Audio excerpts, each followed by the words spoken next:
Hello and welcome you all to अपनी jobs academy. अपनी jobs academy का ये प्लेटफॉर्म जम्मू कश्मीर और लद्दाख के तमाम गवर्नमेंट जॉब एस्पायरेंट्स के लिए है।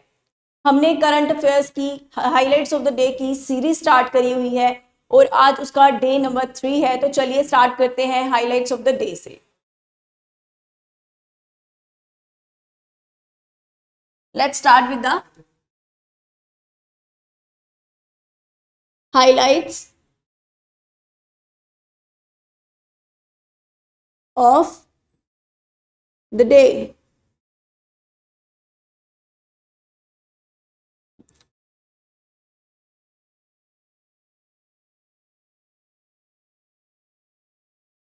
आज पहली चीज जो न्यूज में है, आपने न्यूज में जरूर सुनी होगी, पंच मिशन। पंच मिशन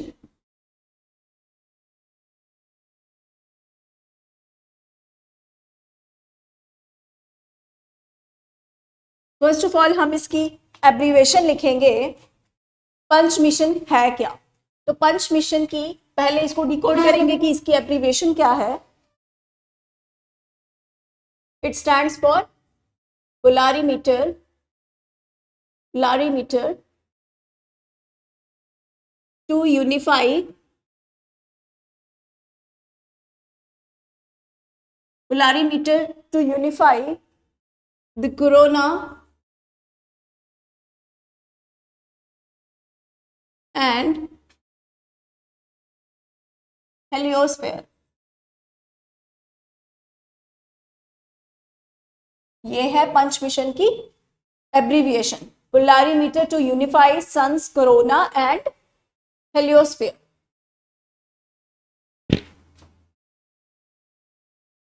अब ये पंच मिशन जो है वो किसने लॉन्च किया, यानी इसे कौन लॉन्च करने जा रहा है और इसे लॉन्च करने का पर्पस क्या है वो जानेंगे। तो फर्स्ट ऑफ ऑल हम जानेंगे कि इसे लॉन्च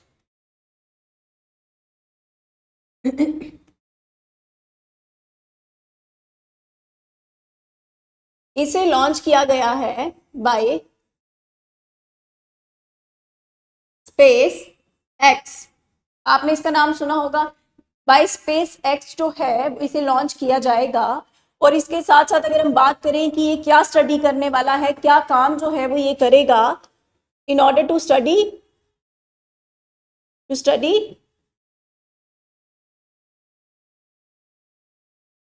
सन, यानी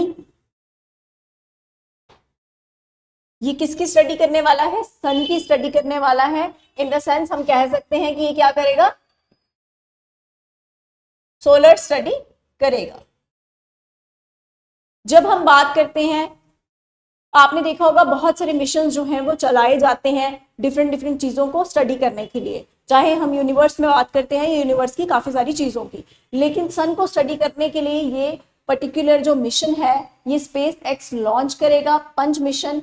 और इसकी जो एब्रीविएशन है वो क्या है? Polarimeter to unify the corona and heliosphere. बात कर ले सन की लेयर्स की। अब ये क्या स्टडी करने वाला है? सन को स्टडी करेगा ना, तो सन की भी कुछ लेयर्स होंगी। तो अब हम जान लेंगे सन की लेयर्स के बारे में, लेयर्स ऑफ द सन।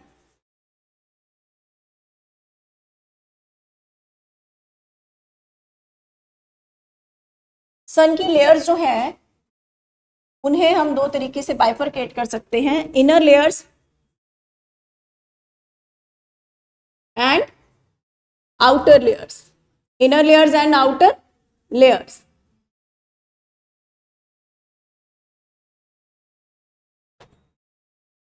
हम यहाँ पे ड्रॉ करते हैं। ये है हमारे पास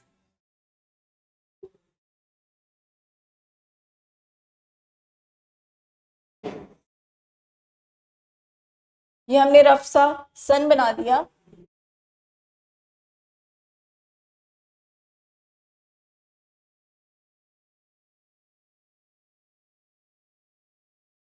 ये आ गया हमारे पास सन। तो अब हम इसकी लेयर्स को बनाएंगे।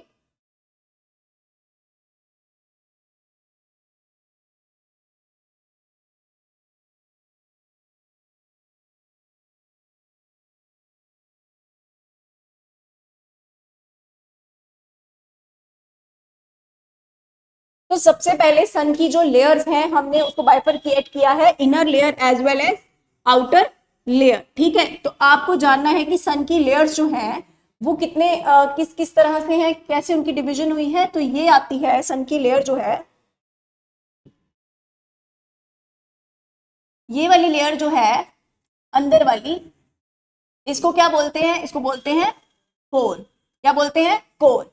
उसके बाद ये सेकेंड लेयर जो है ये आ जाती है रेडियो एक्टिव लेयर। उसके बाद जो थर्ड लेयर आती है वो है कन्वेक्शन लेयर। बात करें अगर इसके बाद वाली लेयर जो है, फोर्थ लेयर जो है सन की, उसको हम बोलेंगे फोटोस्फेयर। कौन सी है, photosphere. Then fifth is chromosphere. आप इसे नोट कर लीजिए। And the last one and the outermost layer is known as the corona. It is known as corona. ठीक है, तो सन की जो है वो 6 लेयर्स होती हैं, जिसमें हमने 3 इनर लेयर्स की बात की, 3 आउटर लेयर्स की। यानी ये जो 3 लेयर्स हैं, फर्स्ट, सेकंड एंड थर्ड, ये तीनों लेयर्स जो हैं ये इनर लेयर्स हैं। ठीक है, core, radio active and convection layers जो है वो सन की इनर लेयर्स में आती हैं। उसके बाद फोटोस्फेयर, क्रोमोस्फेयर एंड कोर जो है वो आउटर लेयर में आती है। ठीक है, तो ये सन की जितनी भी तमाम लेयर्स हैं, 6 लेयर्स हैं, इनको स्टडी करने के लिए, इस पूरे सिस्टम को स्टडी करने के लिए कौन सा मिशन जो है वो लॉन्च किया जा रहा है, पंच मिशन लॉन्च किया जा रहा है बाय स्पेस एक्स। तो ये था हमारा highlight of the day 1। I hope आपने इसको नोट कर लिया होगा, तो अब इसको इरेज कर लेते हैं and let's move towards the second one. Second हमारे पास आज न्यूज में है INS कमल।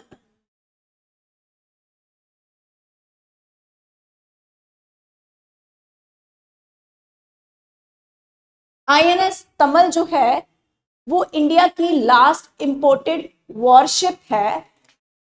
इंडिया की लास्ट इंपोर्टेड वॉरशिप। तो हम फर्स्ट पॉइंट में क्या लिखेंगे, India's last,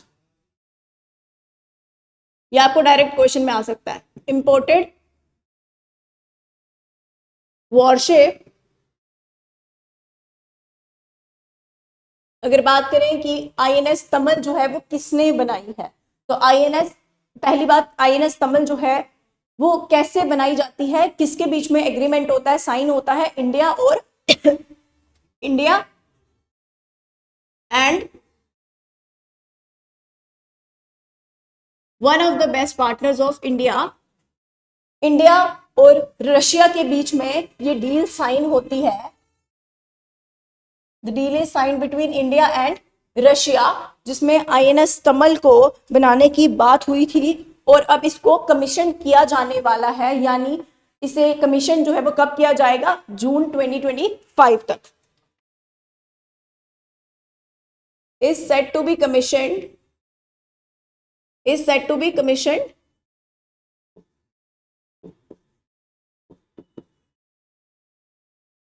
on in is said to be commissioned in June 2025। जिस तरह से पंच मिशन जो है वो लॉन्च किया जा रहा था स्पेस एक्स के द्वारा, और INS कमल जो है वो कौन लॉन्च को किसने बनाया है, INS कमल जो है वो किसने बनाया है, बाय, आप लिख सकते हैं built by Yantar shipyard. Yantar shipyard limited, ये कहां की है, रशिया। कहां की, रशिया।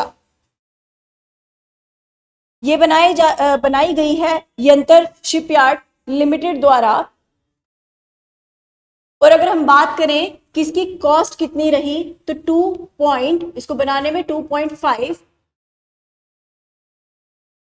बिलियन डॉलर इतना पैसा जो है वो खर्च हुआ है। कितना पैसा खर्च हुआ है, 2.5 बिलियन डॉलर जो है वो इसकी कंस्ट्रक्शन में, यंत्र शिपयार्ड ने इसकी कंस्ट्रक्शन में खर्चा है।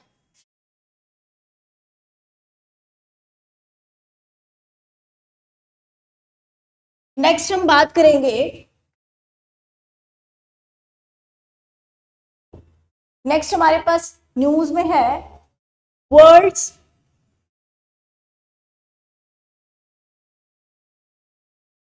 Wetland day 2025। World's wetland day 2025, इसके बारे में जानेंगे। वर्ल्ड वेटलैंड डे 2025 जो है ये किसके द्वारा किया गया, बाय मिनिस्ट्री ऑफ, लिखेंगे by ministry of environment, by ministry of environment, forest and climate change, by ministry of forest environment and climate change.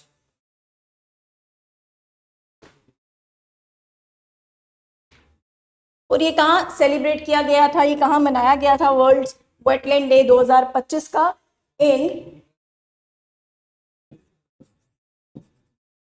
Parvati, in Parvati Agra UP में। ठीक है, पार्वती आगरा यूपी जो है वो एक रामसर साइट है। क्या है, रामसर साइट है। रामसर साइट्स जो होती है ना, जैसे हमने कल भी पढ़ा था कि जो चिलिका लेक थी वो इंडिया की पहली रामसर साइट थी, और उसे कब रामसर साइट घोषित किया गया था, 1981 में। तो इसी तरह से पार्वती आगरा जो यूपी में है ये भी एक रामसर साइट है। और अगर हम बात करें रामसर साइट्स जो है ना, वो Ramsar convention,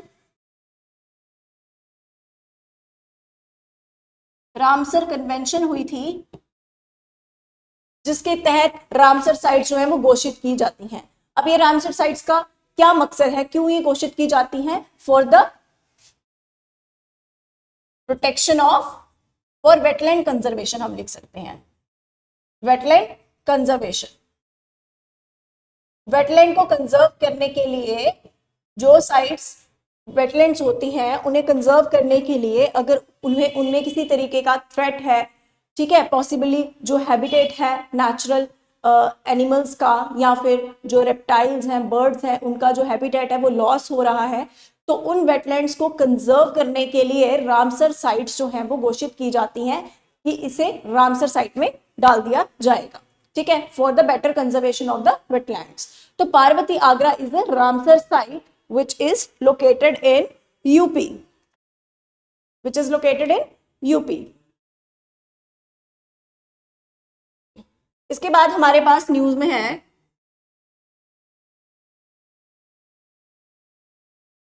Samudrayaan project. Samudrayaan project जो है, first of all it comes under,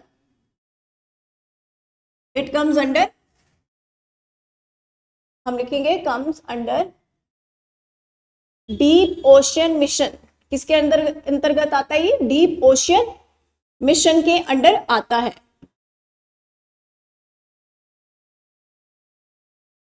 deep ocean mission जो है उसके लिए सरकार ने जो 2025-26 का बजट घोषित हुआ था उसमें 600 करोड़, हम लिखेंगे 600 करोड़ जो है पैसा जो है वो दिया गया है। ठीक है, कितना पैसा दिया गया है डीप ओशन मिशन के लिए, 600 करोड़ की राशि जो है वो यूनियन बजट 2025-26 में देने की बात की गई थी। यूनियन बजट जो 2025-2026 का जो यूनियन बजट है, जो अभी रिसेंटली आया था, उस बजट में कितनी राशि देने की बात की गई है? 600 crore for the deep ocean mission. ठीक है, अब डीप ओशन मिशन के ही अंतर्गत जो है वो समुद्रयान प्रोजेक्ट आता है। और अगर हम बात करें कि समुद्रयान प्रोजेक्ट जो है वो कौन सी मिनिस्ट्री के अंडर आता है, या फिर डीप ओशन मिशन जो है वो किसके अंडर आता है, तो ये आता है under the ministry of under the ministry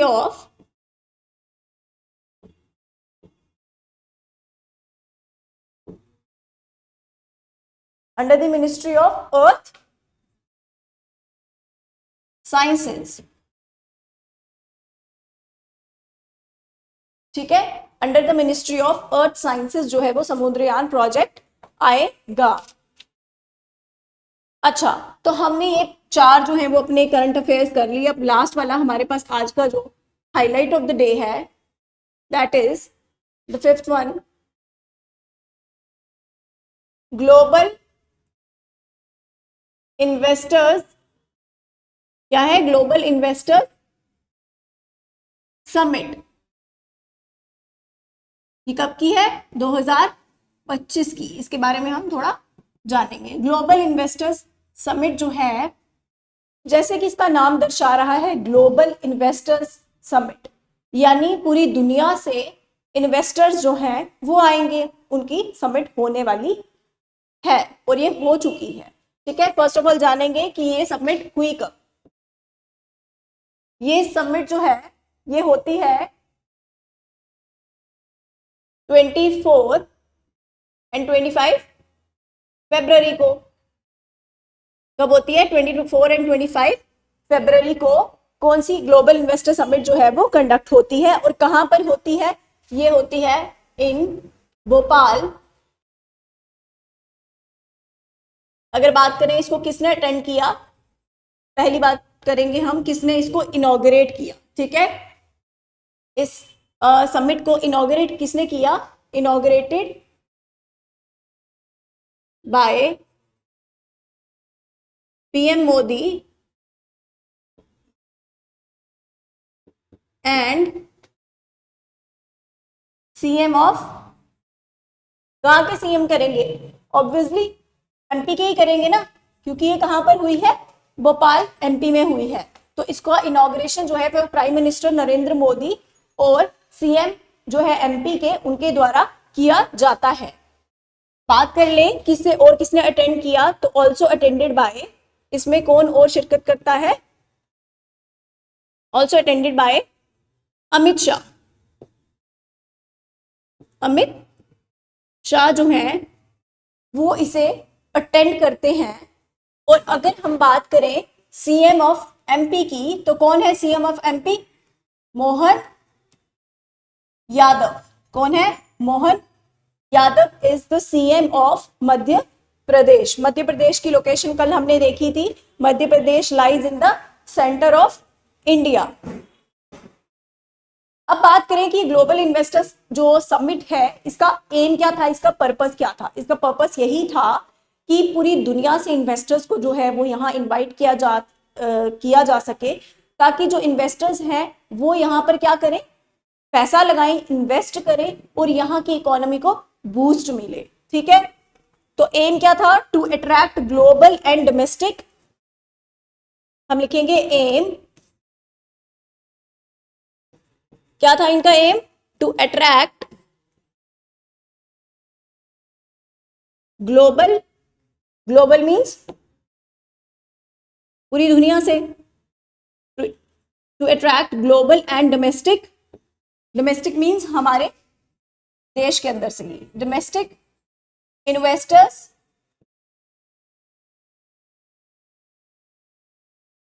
in MP, ताकि वो मध्य प्रदेश में इन्वेस्ट करें। ये हमारा इस समिट को कंडक्ट करने का एम था। और इसमें मैं आपको बता दूं कि जो एंटरप्रेन्योर्स हैं,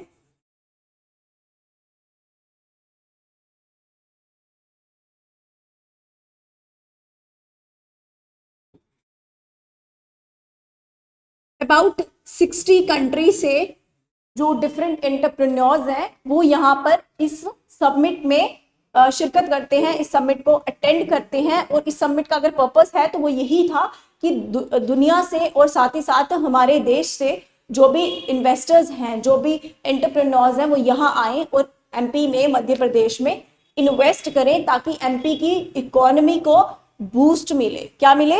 एमपी की इकोनॉमी जो है उसे बूस्ट मिले। What will it do?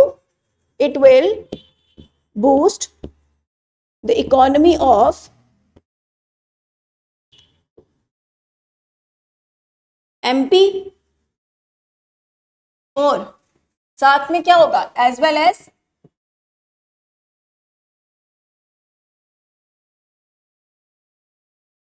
Improve global ties, है ना। ग्लोबली हमारे जो रिश्ते हैं, बिजनेस टाइज जो हैं, इंप्रूव ग्लोबल बिजनेस टाइज भी हम लिख सकते हैं। ठीक है, कि बिजनेस जो टाइज हैं, जो रिश्ते हैं, वो मजबूत हो जाए और साथ में वो पैसा जब इधर एमपी में इन्वेस्ट करेंगे तो उससे इसकी इकोनॉमी, यानी एमपी की जो इकोनॉमी है उसे भी बूस्ट मिलेगा, as well as business ties जो है वो ग्लोबल लीडर्स के साथ और जो डोमेस्टिक लीडर्स हैं उनके साथ, उन एंटरप्रेन्योर्स के साथ हमारा बिजनेस टाइज जो है वो भी स्ट्रॉन्ग हो जाएंगे। तो ये ग्लोबल इन्वेस्टर्स समिट है, ये 24 और 25 फरवरी को भोपाल में कंडक्ट की गई थी। आई होप आपको ये यूजफुल लगा होगा। अगर आपकी कुछ डाउट्स, इंक्वायरीज हैं, आप हमें कमेंट सेक्शन में पूछ सकते हैं। And thank you so much for the day.